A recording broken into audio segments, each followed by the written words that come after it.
bienvenue à un autre épisode de Deux Fiscalistes, un podcast. Aujourd'hui, encore là, l'équipe au complet est réunie. Professeur Reggie. Professeur Marjo. Simplement Jerry. Et voilà. Aujourd'hui, sujet très concret qui va attirer les entrepreneurs. Là. Aujourd'hui, on vous parle directement à vous. C'est quelque chose que vous voulez qu'on discute. La distinction entre un salarié et un travailleur autonome. Et ça, dans le fond, vous allez voir qu'il y a plusieurs situations que ça peut porter à confusion et qui peuvent mener à des conséquences fiscales assez importantes. Parce que là, on ne parle pas juste d'impôts, on parle aussi de déduction à la source. Et c'est un sujet qui est pas récent, dans le sens qu'il y a de la jurisprudence qui date jusqu'à des années 80. Et il y a encore cette problématique-là, alors qu'il y a eu une décision qui a été rendue par la Cour d'appel pas plus tard qu'en 2025, encore une fois là-dessus. Et même, on va constater, quand je vais vous entendre parler, qu'il y a même une distinction lorsqu'on parle du Québec versus l'extérieur du Canada. Ça tombe bien. Fait qu'aujourd'hui, dans le fond, comment est-ce que ça va fonctionner? Professeur Marjo va nous parler de la décision phare pour distinguer ce qu'est un employé versus un travailleur autonome. Jerry va revenir avec une autre décision hyper importante au Québec. Donc, celle de Marjo est plus dans la common law, celle de Jerry va être dans le Québec. Et à la fin, j'ai la décision de 2025 que je vous ai demandé de ne pas lire, que je vais vous donner les faits et que vous devrez être... vous allez me dire quelle était la conclusion de celle-ci. On start ça? Absolument, c'est parti. Donc, quand je disais que c'était toujours d'actualité, ça a été une des questions qui est revenue avec la fameuse problématique des chauffeurs Inc. Donc, en ce moment, les entreprises de transport ont énormément de difficultés parce que plutôt que d'utiliser certaines de celles-ci, plutôt que d'utiliser leur employé, utilisent des chauffeurs indépendants qui, normalement, chargent moins cher, qui peuvent dormir dans leur camion, etc. Donc, ils ont des taux beaucoup plus bas qu'un employé. Ça crée une problématique, ça crée une certaine compétition inégale dans le secteur du transport. À cet effet, c'est un des éléments qu'on parlait, c'était au niveau fiscal. Est-ce que ces chauffeurs Inc.-là, on devrait les considérer comme des employés ou non? S'ils sont considérés comme des Inc., est-ce qu'on devrait venir les pénaliser en étant une entreprise de prestation de services personnels? Bref, si on a le temps, on rentrera là-dedans. Mais, allons-y avec la base. Employé versus travailleur autonome. Marjo, quelle décision as-tu lue en premier? J'ai lu la décision Weber Door Services Limited. Fait qu'officiellement, on dit que c'est Weber. On peut dire Weber. C'est bon. Tout le monde le prononce Weber dans la communauté, je pense. Comment? Tout le monde le prononce Weber. Weber, qu'on peut rajouter. Mais ça peut être Weber. Oui, Weber, c'est parfait. C'est parfait. Oui, la grosse problématique en partant, comment on prononce. Comment qu'on prononce? W-I-E-B-E-R. C'est une décision de la Cour fédérale d'appel qu'on va regarder aujourd'hui. Puis, ce qui est important, c'est que comme c'est une cour d'appel, la Cour d'appel, elle est juge de droit. Et les cours de première instance, elles sont juges de faits. Donc, les cours de première instance vont regarder les faits, vont regarder la crédibilité des clients, puis des contribuables, lapsus. Puis les cours d'appel, eux, vont regarder vraiment les critères de droit. Puis c'est pour ça que dans Webidor, il y a deux questions qui ont été demandées à la Cour fédérale d'appel. La première question, c'est est-ce que les travailleurs de Webidor sont des travailleurs autonomes, des travailleurs indépendants, ou sont-ils des salariés? Donc, la question du jour, c'est la question clé de la décision qui a été demandée à la Cour d'appel. Et la deuxième question, c'est est-ce que la Cour canadienne de l'impôt a appliqué le bon test juridique quand elle a analysé les faits pour déterminer si les travailleurs étaient des travailleurs autonomes ou des travailleurs incorporés? Est-ce que tu peux me faire une analogie entre les deux cours? Tu me diras si j'ai bien compris. Quand on dit une analogie de base, là. Fait que, admettons que deux enfants dans une cour d'école se chicanent. Le surveillant vient. Fait que le surveillant, c'est comme la cour canadienne. Fait que là, il va écouter les deux enfants, ce qu'ils ont à dire, c'était de la faute de qui, etc. Puis il va prendre une décision. Par exemple, enfant A, c'est de ta faute, va faire du piquet. Je sais pas s'ils font encore ça dans les écoles où c'est interdit. Là. Mais moi, je sais que dans le temps, t'allais au mur sur le piquet. Puis de temps en temps, je vois au ballon en arrière de toi, tu as des ballons passés. Là, tu vivais dangereusement. Fait que, c'est ça. Fait que enfant A. Fait que donc, si tu as on fait du compare piquet. Ça, hein? Donc, tu as fait du piquet.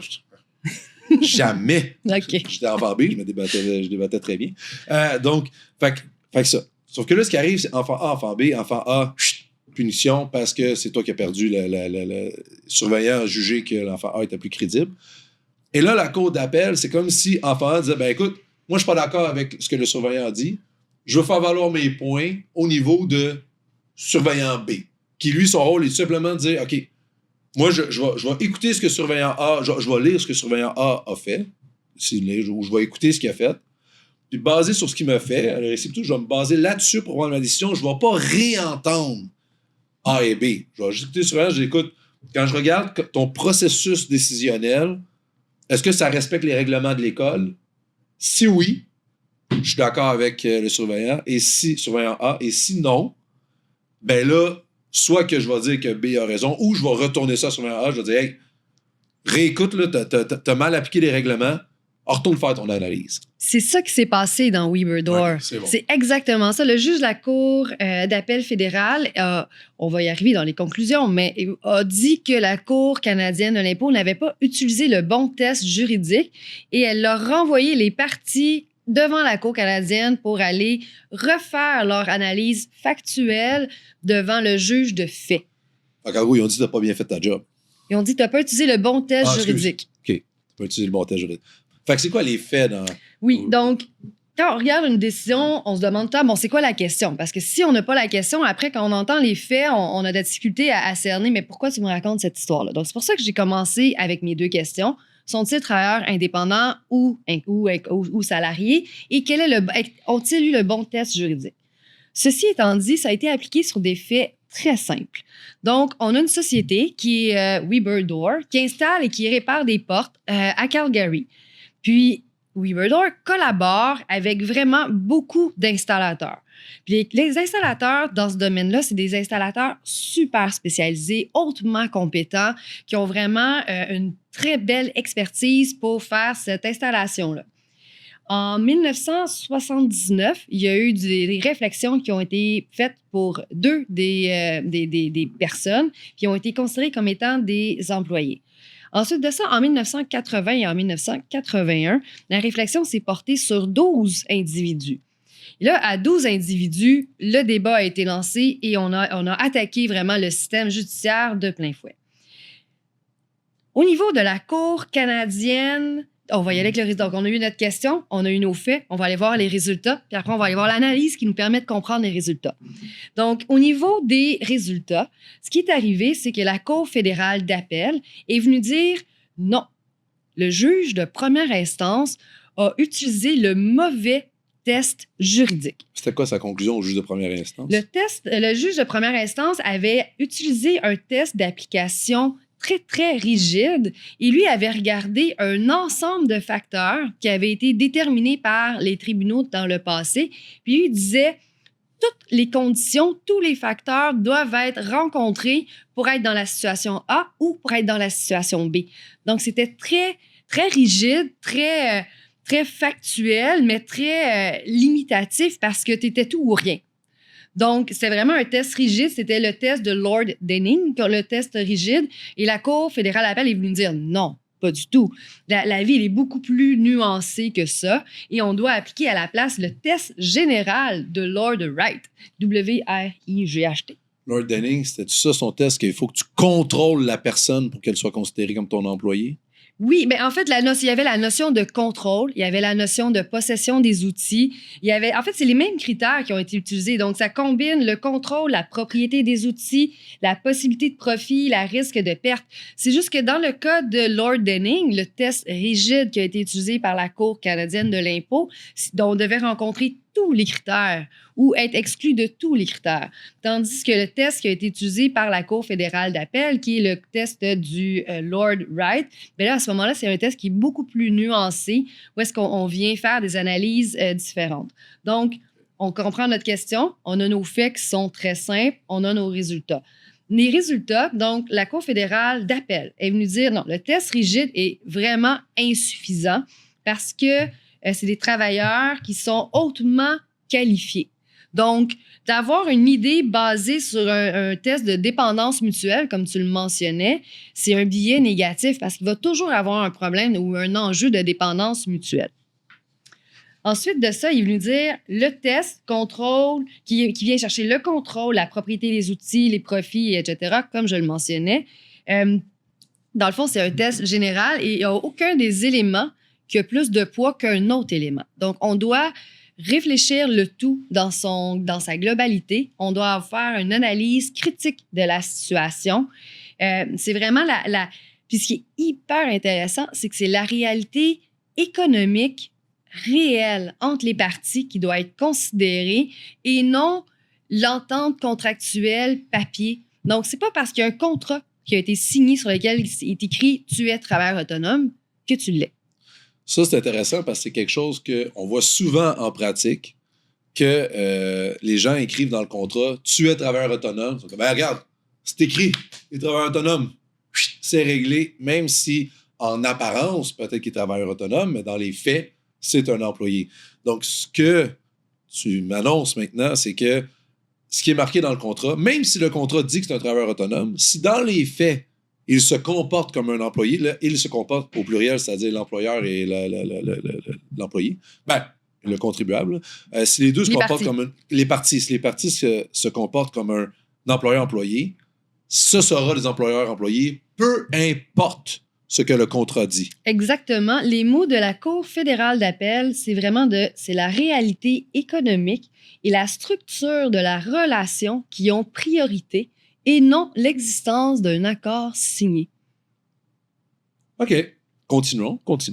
Donc, en fait, c'est ça les enseignements de la Cour fédérale d'appel dans Weber-Door. Donc, on avait des belles questions très simples, travailleur autonome ou salarié. Ils nous ont demandé des faits avec des travailleurs hautement sophistiqués.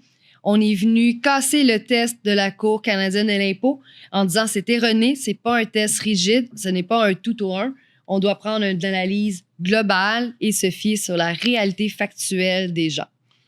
Est-ce qu'il y a une petite notion d'intégration, de comment est-ce que l'employé, l'individu, comment est-ce qu'il était intégré à l'entreprise?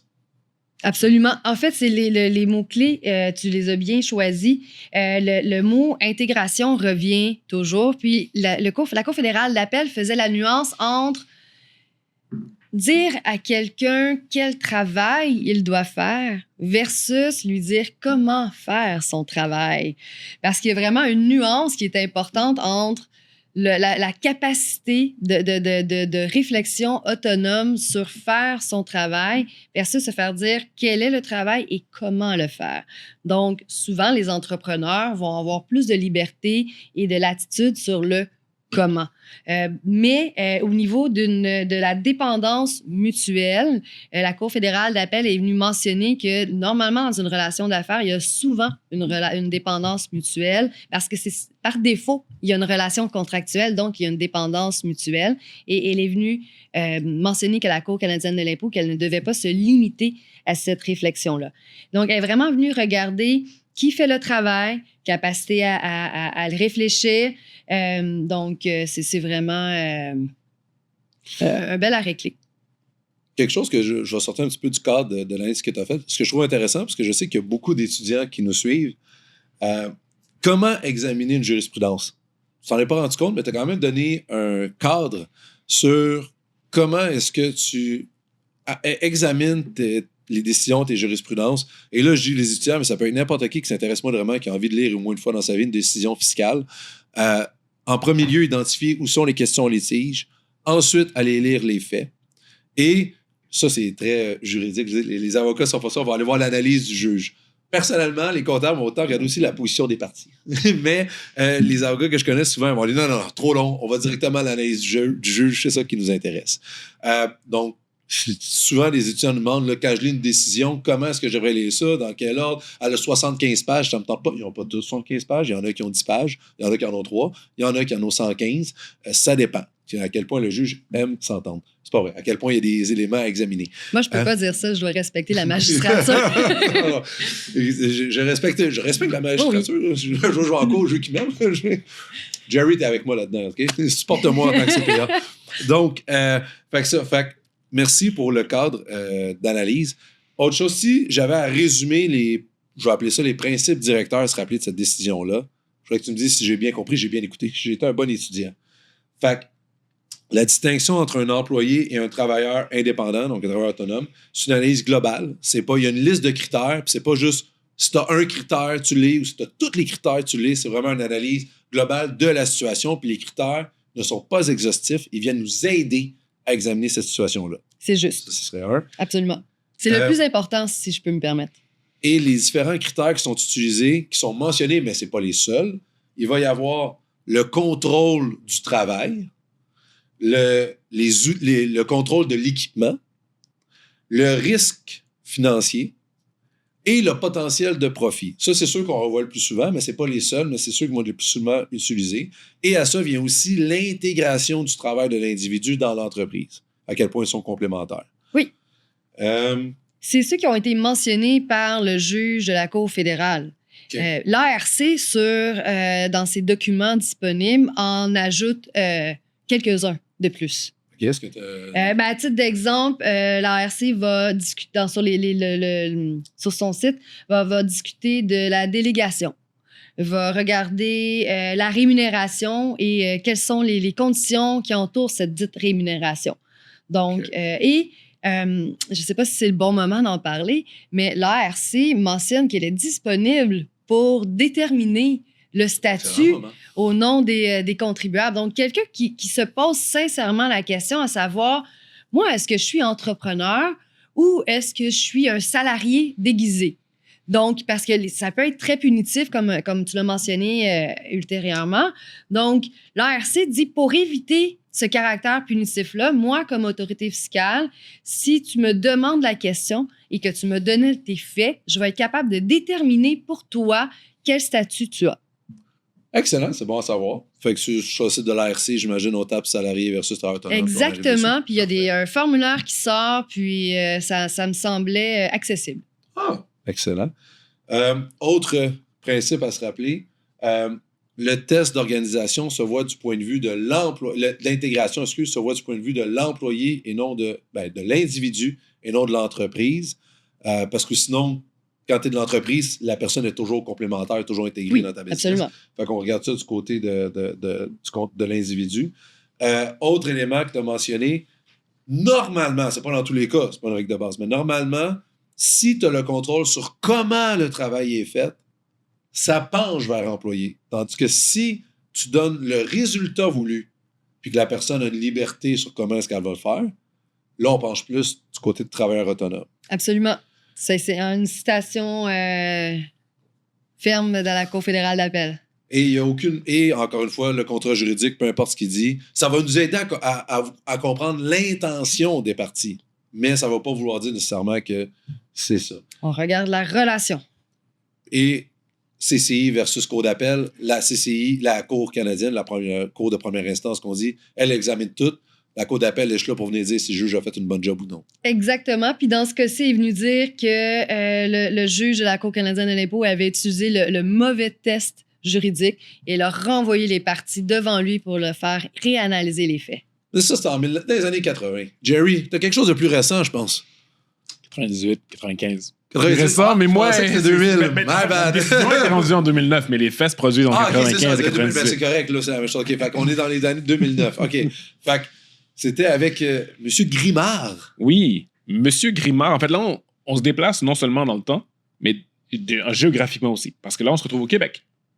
Puis, tu l'as mentionné rapidement, mais la décision Weber étant à Calgary, la décision ici, Grimard, c'est toujours devant la Cour d'appel fédérale, mais c'est pour une situation ou des faits qui se produisent au Québec. Donc, on va le voir un peu plus loin. Le droit sous-jacent qu'il faut examiner est différent. Premièrement, qu'est-ce que la Cour devait décider? Ben, en fait, la question est toujours la même. Est-ce que c'est un travailleur autonome? Est-ce que la personne, M. Grimard, est un travailleur autonome ou un travailleur autonome ou un employé? Passons sur les faits en premier. M. Grimard, c'est un médecin spécialiste. Il travaille à titre d'expert conseil pour un organisme qui s'appelait à l'époque la Commission des lésions professionnelles, on va l'appeler CLP. Je suis sûr que tu allais dire un organisme qui s'appelle le gouvernement du Québec. Non! C'était une des branches du gouvernement du Québec, mais je présume que c'était un organisme en tant que tel. C'était pas un médecin qui rendait des services là, directement à la population. Il y a une nuance qui est super importante ici à faire. Les bureaux du CLP en question sont à Montréal. Monsieur Grimard habite à Sherbrooke. Il loue un appartement à Montréal, puis il se considère comme travailleur autonome. Donc, il réclamait des dépenses de frais de déplacement lorsqu'il arrivait à Montréal. Donc, on parle d'un médecin spécialiste qui travaillait pour une instance gouvernementale. Oui. qui était considéré comme travailleur autonome versus employé, qui habitait à Sherbrooke et qui se déplaçait à Montréal et déduisait ses dépenses de transport et son logement à Montréal. Exact. Parce Une portion qu'il de était son travailleur logement, autonome. une portion de son Internet. J'aime ça s'en va, ça. Continue. Donc, les faits où le travail se passe entre 95 et 98. En 98, Revenu Québec même, qui est l'autre bras du même gouvernement, informe le CLP, ben, finalement, c'est pas des travailleurs autonomes, c'est des employés.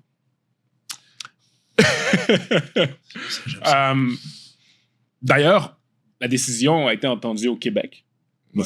C'est incidemment. Puis au Québec, ils ont considéré M. Grimard comme un employé. Ils ont été avec le reste, donc, en cours du Québec. Mais malgré tout, M. Grimard a décidé de s'opposer puis de contester la décision en cours, en CCIE au fédéral et en cours d'appel au fédéral, parce que la RC avait émis un avis de cotisation, comme le Québec, pour dire, ben, tu étais employé, il y avait des DS à payer, il y a certaines dépenses que tu ne pouvais pas prendre.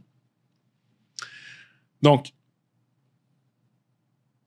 écoute, les deux autres points que je voulais dire, c'est ça. Il a été en cours au Québec, il a perdu au Québec, mais malgré tout, il va au fédéral, puis il conteste la position du fédéral. Mais, puis un des enjeux principaux qui avait été débattu, en fait, dans cette décision-là, c'était quel est le droit applicable? Quel droit qu'il faut regarder? Donc, outre la décision de travailleur autonome ou employé, comme là, on est au fédéral, est-ce qu'on doit regarder un droit qui s'applique de manière pan-canadien ou est-ce qu'il faut plutôt regarder la relation juridique qui existe au Québec? Pan-canadien, tu parles de la common law? La common law. D'un point de vue pan-canadien, sauf au Québec, il faut examiner la common law. Mais Tandis qu'au Québec, là, ça a été fermement dit par l'article 8.1 de la loi d'interprétation qui dit qu'au Québec, ben, il faut regarder le droit du Québec. Le Code civil. Le Code civil, en fait, au Québec. Les faits, en fait, je devrais dire. C'est pas ça que l'article de loi dit, mais les faits, c'est qu'au Québec, il faut regarder le Code civil pour déterminer la relation juridique. Fait que juste que j'aie mes idées droites, j'allais dire un anglicisme, que j'ai mes idées droites. Fait que là, dans le fond, on avait Dr. Grimard qui se disait travailleur autonome, travaillait pour le CLP, Ouais. Commission des lésions professionnelles. Et dans le fond, ça a été à la Cour du Québec. Le Québec a examiné ça avec le Code civil. Évidemment. Puis il a dit, nous, selon le Code civil, on pense que tu es un employé. Puis il a dit, Oui. ben, moi, je suis pas d'accord. Il a été à la Cour canadienne de Oui. l'impôt. Puis il a dit, hey, je veux savoir si je suis un employé ou un travailleur autonome. Puis en plus, je veux juste confirmer qu'il faut qu'on examine en vertu de la common law et non en vertu du Code civil. C'est Les plus en critères. cours d'appel que c'est arrivé, cette question-là. OK, excusez. Pas ça. Fait que rendu, OK, fait que Ouais. la CCI a Ouais. dit le Québec a raison. La Puis rendu à la CCI Cour d'appel, il a dit, hey, un instant, il y a une erreur de droit. On comprend? C'est ce qui est Fait qu'il y a eu évoqué. une erreur de droit. Ça n'aurait pas dû être la common law Mhm. qui est examinée, Mhm. donc le droit autre que. Mhm. Mais ça aurait dû être en vertu du code. Ça aurait dû être, ça n'aurait pas dû être en vertu du code civil, ça aurait dû être en vertu du code de la common law, qui est celui qui a été examiné dans Webidor. Oui, En fait, non, je vais nuancer mais- ce qui s'est passé ici, c'est que le juge de la première instance, la CCI, a examiné en fonction des critères de common law. Ah, OK, Ça, c'est fait le que c'est ça, contraire. c'est ça, c'est Le le juge de première contraire. instance l'a examiné en fonction des critères de common law. Puis quand il est arrivé en cours d'appel, ben, un des arguments de M. Grimard, c'était les critères de common law qui ont été appliqués. Je suis au Québec, il faut regarder le code civil. Ah, OK. Même si au Québec, il avait perdu pareil. En premier. Oui, il avait perdu au Moi, Québec, il a perdu en CCI. T'as aussi. perdu dans tes deux sets de règles, là. Peu importe où tu vas, ça va pas bien. Mais en fait, Mais avec un nouveau juge, c'est une nouvelle analyse des faits. oui. Oui. OK, parfait. OK, fait que là, je te suis. Fait que là, il dit, OK, il dit, regarde, vous devez appliquer le code civil. OK, parfait. Fait que la Cour d'appel, qu'est-ce qu'ils ont dit? La cour d'appel, en fait, dit, premièrement, est venue confirmer, là, comme je viens de le dire, c'est codifié. Au Québec, lorsqu'on regarde, même si on applique le droit qui est fédéral, dans le fond, la loi de l'impôt sur le revenu, c'est fédéral, pour regarder les relations sous-jacentes qui existent entre les parties, il faut regarder le droit qui s'applique dans la province. Tu me corrigeras si j'ai tort. Il faut regarder le droit civil, le Code civil du Québec, qui, lui, nuance un peu le test afin de déterminer si un individu est travailleur autonome ou employé. Dans le Code civil, on parle principalement du lien de subordination. En fait, en termes du Code civil, il y a deux éléments qui sont importants. Donc, l'intention des parties lors de la mise en place du contrat, c'est pertinent, c'est reconnu. Puis, la présence d'une direction ou de contrôle indique un lien de travail, alors que l'absence d'un lien de subordination indique plutôt un contrat d'entrepreneur ou un travailleur autonome. OK. Mais là, on va nuancer. On rejoint Weber-Dor. Même si l'intention des parties est claire, le comportement des parties dans l'exécution du contrat doit refléter cette intention. Donc, si je dis je tourne à gauche, mais qu'en réalité, je tourne à droite, désolé, Ton flasher n'était pas du bon côté. C'est ça, t'as tourné à droite. Là, c'est ça. Fait que, même chose. Ton Si clignotant, excuse. excuse. Tout à fait. Donc, de la même manière, si j'indique dans un contrat que je suis travailleur autonome, mais que je me comporte comme un employé dans les faits, désolé, même si c'est écrit dans le contrat, il faut regarder les faits sous-jacents. Donc, le juge continue son analyse, puis il révise un peu comment est-ce que le juge de la CCI a fait sa décision, puis il reconnaît que c'est les critères de common law qui ont été analysés. Ici, le juge de première instance a regardé. Là, je m'écarte de mes notes, mais c'est pas grave. On va revenir. Le juge de première instance avait regardé, comme tu avais dit, l'intégration dans l'organisation du CLP. Est-ce que c'est intégré ou pas? Cette fois-ci, il avait regardé, en fait, plutôt du point de vue du CLP. Ce qui est un peu étrange par rapport à ce que tu disais tantôt. Puis, c'était effectivement un des éléments ou un des maillons qui était très intégré dans le CNP parce qu'il y avait besoin de M. Grimard pour exécuter le processus. Il regardait les risques de revenus et de pertes. Ben, M. Grimard, il y avait des vacances payées. Il était rémunéré les jours fériés s'il ne travaillait pas. Ses frais de déplacement étaient remboursés. Et là. Et il bénéficiait d'une immunité de poursuite. OK, là. T'es pas travailleur autonome, mais dis-moi. Ni risque financier, ni risque professionnel. Dis-moi, c'est où le contrat? Moi, je suis prêt à signer. Là, je vais travailler pour eux autres comme travailleur autonome aussi. Juste ajoutons les autres éléments qui ont été examinés par le juge de la CCI. La propriété des outils. CLP mettait à la disposition de M. Grimard un bureau et tous les outils de travail nécessaires pour exécuter son travail. Et ça va mal. Et quelle a été la conclusion? Le juge de la CCI, il a utilisé les critères de common law, mais il est venu en juger que c'était un employé. OK. Le juge de la Cour d'appel fédérale a dit, mais les critères de common law, il faut les regarder, un peu comme Réginald disait un peu plus tôt, il faut les regarder ce sont les indicateurs d'un lien de subordination. Donc, il n'a pas évacué complètement l'analyse des faits qui a été faite par le juge de la CCI. Il a dit, il était quand même pertinent, ces critères-là. Puis quand on les regarde, puis qu'on les applique afin de déterminer s'il y a un lien de subordination qui existe pour l'application du Code civil, ils nous indiquent tous que c'était un contrat d'employé. C'est intéressant parce que je me rappelle que cette décision-là, il y avait eu quand même plusieurs auteurs qui avaient écrit là-dessus en disant qu'avant que cette décision-là sorte, c'était pas clair si le test au Québec devait être le même que le test de la common law. Et heureusement, mais cette décision-là est venue vraiment mettre un test en 2 étapes au niveau civil, donc au niveau du Québec, de dire, ben, regarde, 1, tu regardes l'intention, qu'est-ce que ton contrat dit? Et 2, est-ce que les faits supportent ton intention? Mm-hmm. Fait que c'est quand même intéressant. Fait que cette décision-là est venue nous éclairer au Québec versus ce qu'on avait avant. Il a bien attaché le Code civil aussi. Oui. Mais il y a un jour, un avocat m'avait dit, écoute, Reggie, un juge, quand il a sa réponse, il va trouver un moyen de connecter pour que ça arrive à sa réponse. Non. Mais après avoir analysé les faits. Mais fait que, comme j'ai fait avec professeur Margeau, si tu me permets, j'aimerais revenir sur les éléments à retenir, les principes directeurs de cette décision-là. Tu me dis si je l'ai bien compris. Juste avant, revenir sur certains faits. Fait que là, tu es en train de me dire que cette personne-là, elle avait ses congés fériés payés, ses remboursements de dépenses, elle payait pas pour son équipement, elle avait un seul client, elle était payée assurément, c'est pas toutes les 2 semaines, 1 fois par mois. Je me rappelle plus de la fréquence de paiement. Fait en sa faveur, je pense que quand il prenait des journées, il était pas payé, je pense, s'il s'absentait. On m'était payé les journées fériées. Je sais. Parce que quand il prend des vacances, il n'est pas payé. Ce que je te confirme en tant que travailleur autonome, si tu prends des vacances, tu n'es pas payé. Mais ce qui est tout à fait... Fait que c'est un point pour lui. Ça reste que personnellement, j'avais été son comptable, j'aurais peut-être dit, hey, fais attention. Garde. Parce que les conséquences d'être considéré un employé versus un travailleur autonome, c'est que quand tu es un employé, normalement, tes dépenses que tu peux prendre, ce sont des dépenses d'emploi. Ce ne sont pas des dépenses d'entreprise. Donc, tu es limité normalement dans tes dépenses. Là, on l'a vu ici, ses dépenses de déplacement pour son loyer à Montréal, ça a été refusé. Donc, qu'est-ce qui est à se rappeler de ça? Eh bien, en contexte québécois, il faut aller examiner le Code civil, ce qui est le contrat de travail et ce qui est le contrat, contrat de service versus le contrat de travail. Pour ceux que ça intéresse, ce sont les articles 2085, 2098 et 2099 du Code civil. S'il y en a qui veulent s'intéresser à ça. Au Québec, on va examiner le lien de subordination, qui est un petit peu le contrôle, si on veut, du travail, mais on va se servir des critères de la common law pour établir ce lien-là. Exact. Donc, petite distinction, common law, je regarde mes critères, il n'y en a pas un qui compte pour lui. Mhm. Common law, le lien de subordination, je dirais que c'est un des critères qui est examiné avec les autres critères. Mhm.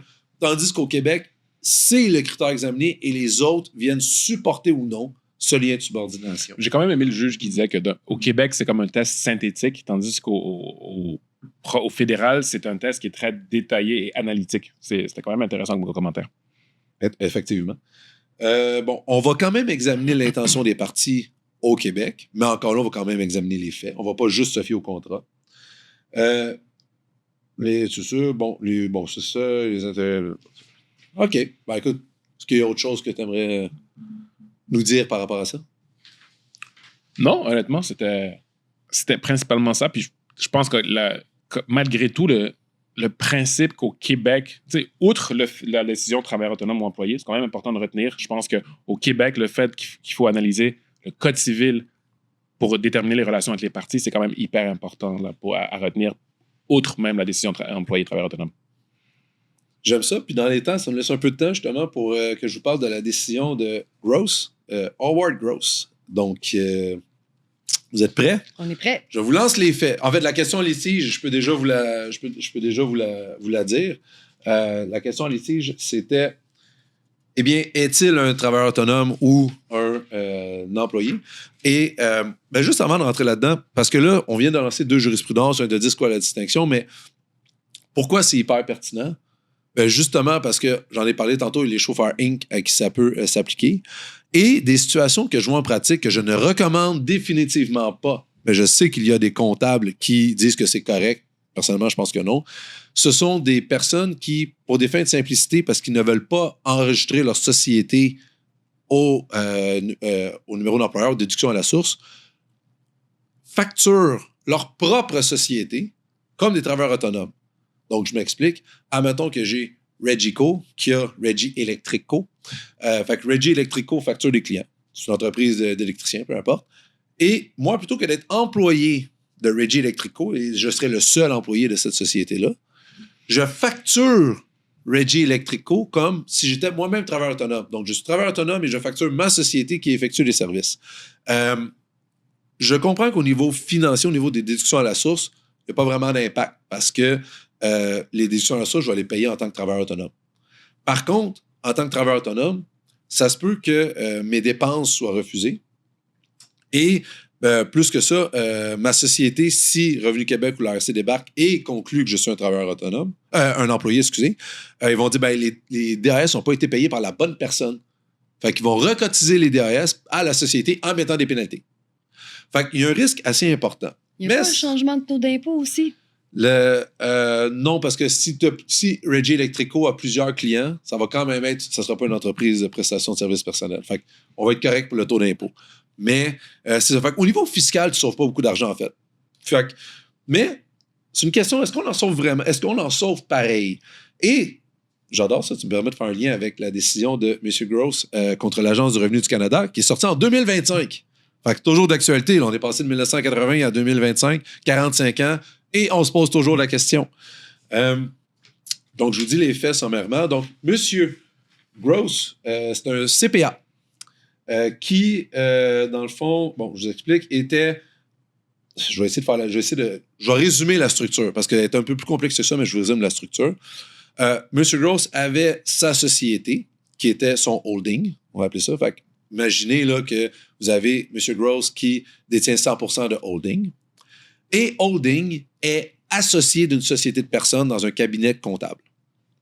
Fait que structure, là, on fait ça simple, 2 paliers. Fait que si je vais à l'inverse, je pars du bas, j'ai ma société de personnes, que c'est un bureau comptable. Donc, par exemple, Bergeron, Trudel et Pierre-Louis, CPA, etc.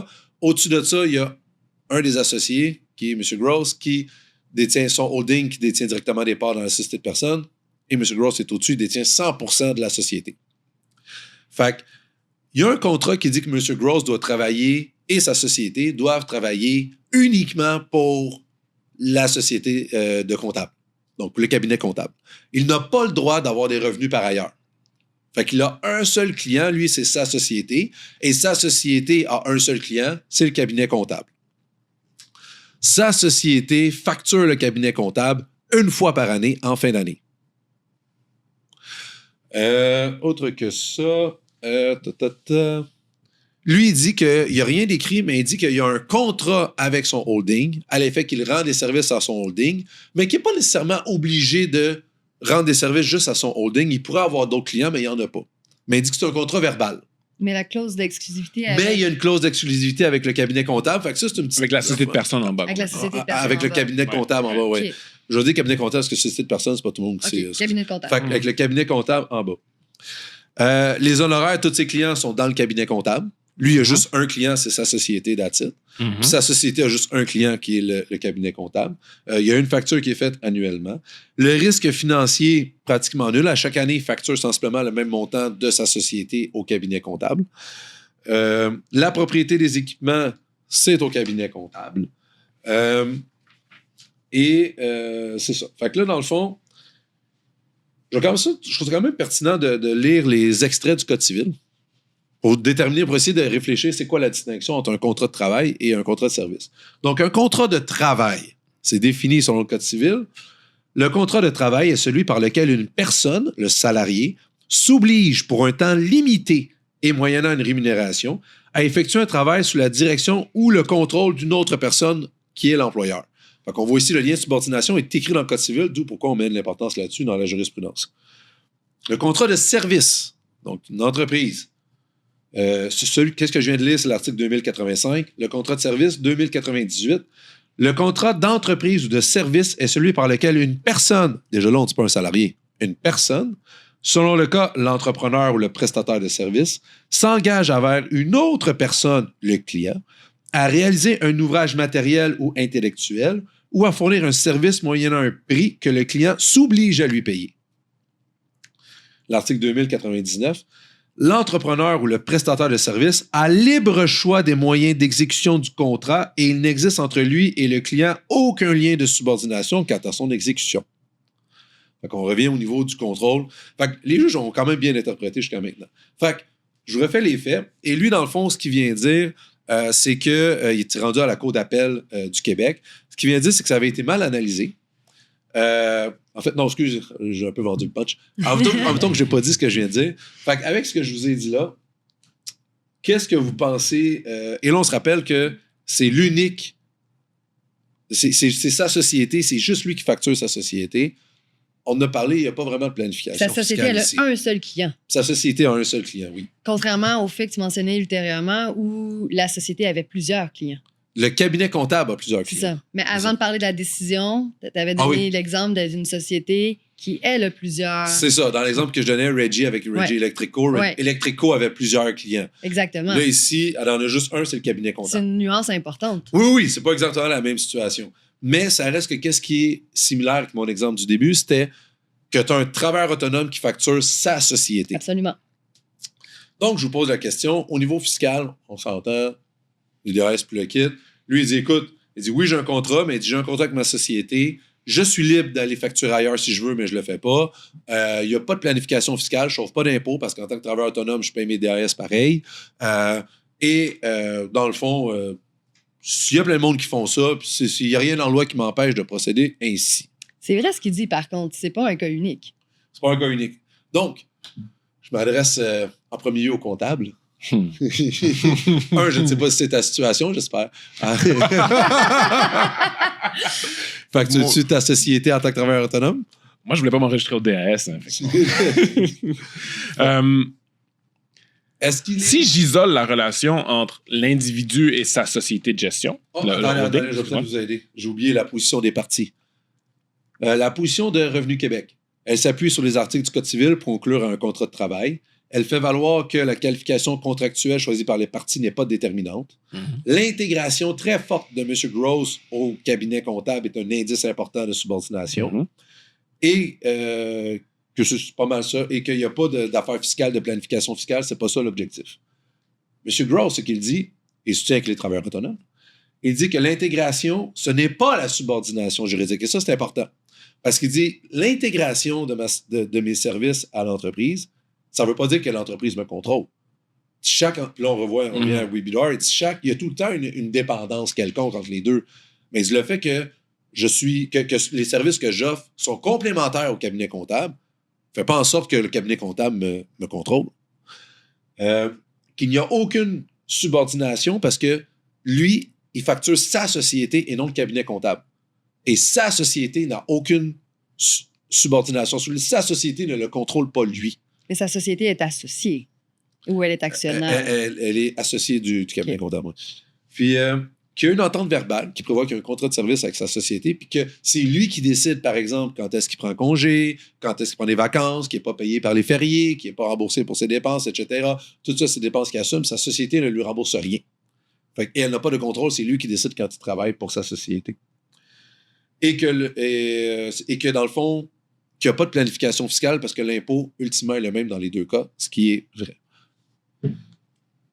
Théostrudel, est-ce que M. Gross est travailleur autonome ou il est employé? Seulement, on avait des écouteurs pour mettre sur Marjo pour être sûr qu'elle n'est pas influencée par ton analyse. En 2 minutes, vas-y. Honnêtement, le fait qu'il y ait un contrat qui existe entre lui et la société de personnes l'empêcherait de rendre des services à lui, le cabinet comptable. Lui, le cabinet comptable, excuse-moi. L'empêcherait de rendre des services à tout autre client. Fait que malgré son argument qui dit « je pourrais rendre des services à qui est-ce que je veux », dans les faits, je suis pas sûr que j'achète son argument. Donc, j'ai pas eu la décision, mais c'est un argument que je peux pas retenir ici. Dans un deuxième temps, puis là, je vais y aller selon les critères qui peuvent nous indiquer s'il y a un lien de subordination plutôt que d'y aller dans le lien de subordination tout de suite. Parce que je viens de lire Grimard. En termes de propriété des outils, tu l'as dit, il possède aucun outil. Je présume qu'il possède son auto. Probablement que c'est un outil de travail pour aller rencontrer des clients, mais bon.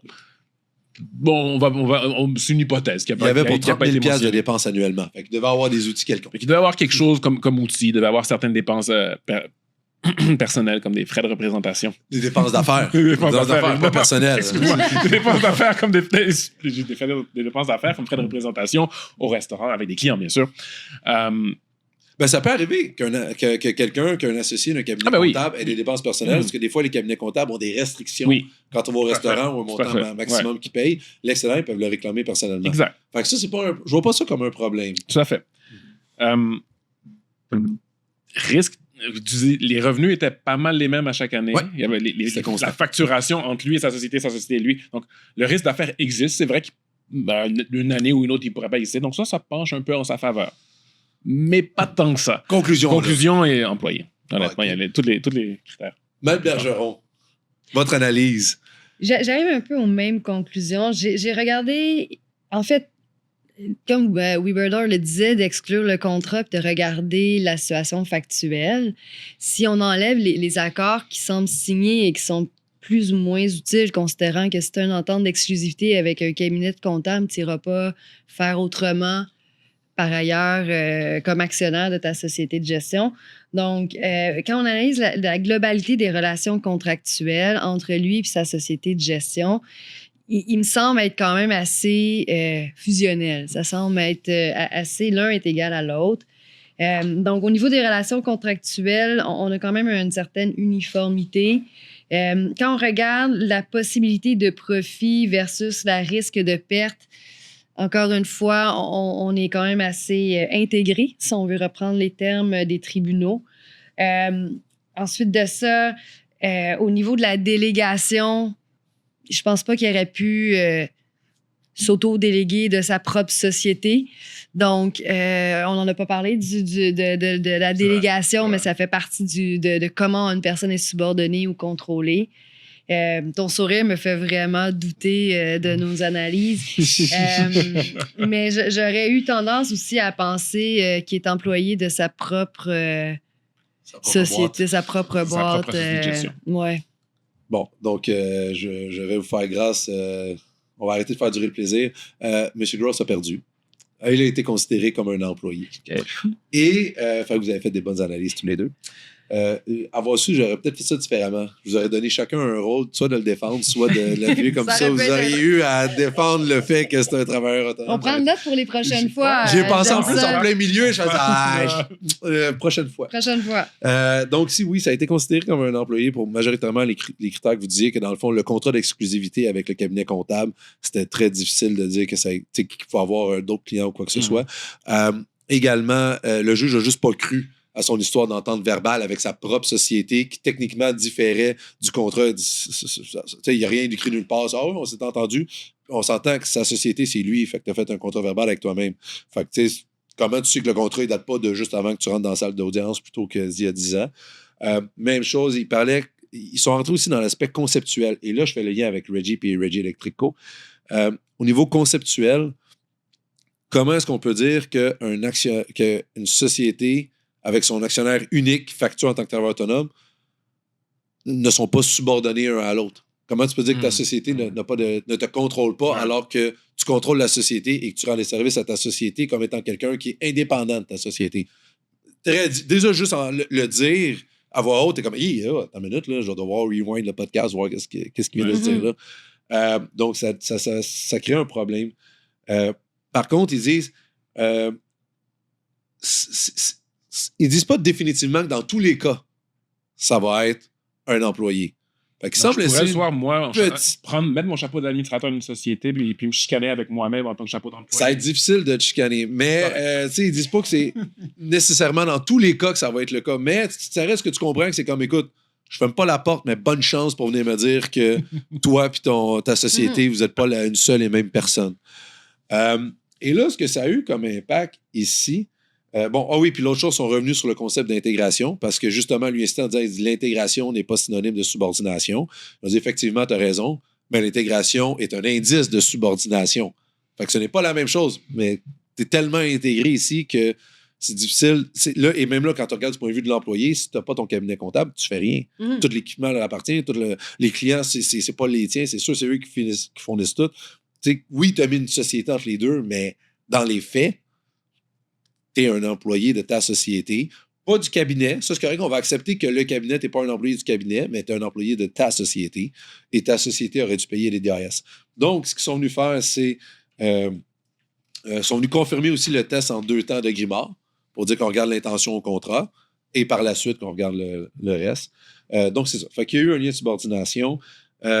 Au Québec, il faut examiner le droit civil et on a appris ça de manière globale avec les autres tests, notamment qui ont été mentionnés dans Webidor. L'intégration est un indice majeur. Un actionnaire unique administrateur peut quand même être considéré comme un employé de sa propre société. Son contrôle corporatif ne l'exclut pas en soi, mais tu sais. La montagne est grande. C'est ça. Surtout quand tu dis que tu arrives que tu as un contrat verbal. Fais ça un petit peu mieux. Rédiger le contrat verbal et il faut qu'il y ait des procès-verbaux pour c'est ça. Il faut le documenter. Là. Exact. C'est ça. Puis les contrats, encore là, même si tu as un contrat et dit que tu es travailleur autonome, ça ne fait pas foi de tout. Il faut que dans les faits, fait que ta compte est très dur à monter. Fait que qu'est-ce qu'il y a eu comme conséquence? On s'entend que les DAS, encore là, les déductions à la source, ils ont payé perso, ça aurait dû être payé par sa société. C'est le même montant. Fait que ce qu'ils sont venus chercher ici, ce sont les intérêts et les pénalités. J'essaie juste. C'est ici. C'est ça. Excusez, perdu dans toutes mes feuilles. C'est ça. Fait que ce qu'ils sont venus chercher, c'est les DAS, les pénalités. Parce que là, on dit que ta société n'a jamais remis les DAS. Fait que, au niveau du montant des DAS, il n'y a pas d'impact. Il s'est fait rembourser aussi. Oui. Fait qu'il s'est fait rembourser ses DAS personnellement. Ouais. Mais il a dû les payer dans sa société. Et c'est un jeu d'intérêt et de pénalité. Ouais. D'où une raison pourquoi il y a beaucoup de comptables qui disent, même s'il fait ça comme travailleur autonome, c'est juste qu'on ne veut pas se faire suer avec les revenus d'employeur puis tu le quittes. Tes DAS sont payés. En ce moment, le gouvernement a faim. Fait qu'ils vont aller chercher les intérêts et les pénalités là-dessus. Puis ça, c'est un revenu additionnel pour eux autres. Et ces intérêts et pénalités-là, qui ne sont pas déductibles au niveau fiscal pour l'entreprise qui les paye. Donc, aussi, on a une double imposition. Et également, au niveau personnel, il est allé déduire des dépenses. Il ne mentionne pas lesquelles, mais il déduit des dépenses au niveau de son entreprise de travailleur autonome qu'ils ont refusé parce que finalement, c'était un employé. Et il n'avait pas non plus rempli son contrat de conditions de travail. Fait que, où je m'en allais avec ça, puis je ne mentionnerai pas l'entreprise, mais j'ai consulté un entrepreneur que j'ai rencontré. C'était 3 entrepreneurs ensemble qui ont une entreprise qui fonctionne bien. Et parce qu'ils ne veulent pas se badrer avec les déductions à la source, mais dire, nous autres, on est les 3 travailleurs autonomes. Non, ça ne marche pas, là, faites pas ça, les boys. C'est pas bon parce que, vous pourriez vous ramasser que les déductions à la source, vous allez avoir des intérêts pénalités là-dessus. Les dépenses, si vous en prenez au niveau perso, pourraient être refusées, ça va augmenter votre fardeau fiscal. Et pire que ça, vous êtes 3. vous travaillez à temps plein pour une entreprise. La société, elle a droit à ce qu'on appelle la déduction pour petite entreprise. Au fédéral, puis au Québec, on l'atteint quand on a, je pense, justement 3 employés temps plein. Et ça, c'est une réduction du taux d'imposition. Là, les boys, si vous êtes en train de me dire que vous payez 20 % d'impôts dans la société, que vous imposez comme travailleur autonome, que vous avez tous vos DAS, des acomptes provisionnels à gérer de votre bord en tant que travailleur autonome, vos dépenses de travailleur autonome sont probablement pas bonnes, alors que si vous étiez employé de votre société, vous auriez un taux d'imposition dans la société de 12,2 %. On vient de réduire de 8 % là. Juste là, la petite consultation de 10 minutes qu'on a de se faire, là, je viens de te faire sauver 8 % d'impôts. Watch out mon bill. Et ça serait, après ça, à la fin de l'année, vous auriez un T4. Bien simple pour vos impôts perso. Vous avez un T4 qui a eu toutes les DAS, les retenues qui ont été faites dessus. Au niveau du principe d'intégration en fiscalité, beaucoup plus avantageux d'être employé de même que d'être travailleur autonome et que ta société paye 20 %. Puis tout ça, ce que tu as à faire, c'est tes retenues. Que, anyway, tu vas quand même repayer quand tu es travailleur autonome, fait que tu n'as aucune économie d'impôt. Ah, puis ça, c'était le dernier élément aussi qui parlait là-dedans, c'est que il disait que le juge de la CCI avait erré parce que le juge de la CCI avait vu comme s'il avait fait une planification pour éviter l'impôt. Alors, et ça, c'est ce qu'on appelle le prisme déformant, qui a examiné selon le prisme déformant au niveau fiscal. Et le juge dit non, il n'a jamais dit que tu avais essayé de sauver de l'impôt. Il dit, on reconnaît que tu n'as pas vraiment sauvé d'impôt ici. Ton impôt est le même, tes DAS sont payés sont les mêmes. C'est vraiment juste le fait que juridiquement, ça ne fonctionne pas, qu'est-ce que tu essaies de faire. Fait que ça pour dire que... Juge de droit, ça revient... Ça revient à ça. Fait que je sais qu'il y a plusieurs entrepreneurs qui font ça, puis j'en ai connu d'autres aussi quand j'étais en pratique, qui me disaient « Ah, on fait ça, c'est plus simple, ça ne tente pas d'avoir... » Ben, c'est plus simple jusqu'à temps que Revenu Québec débarque.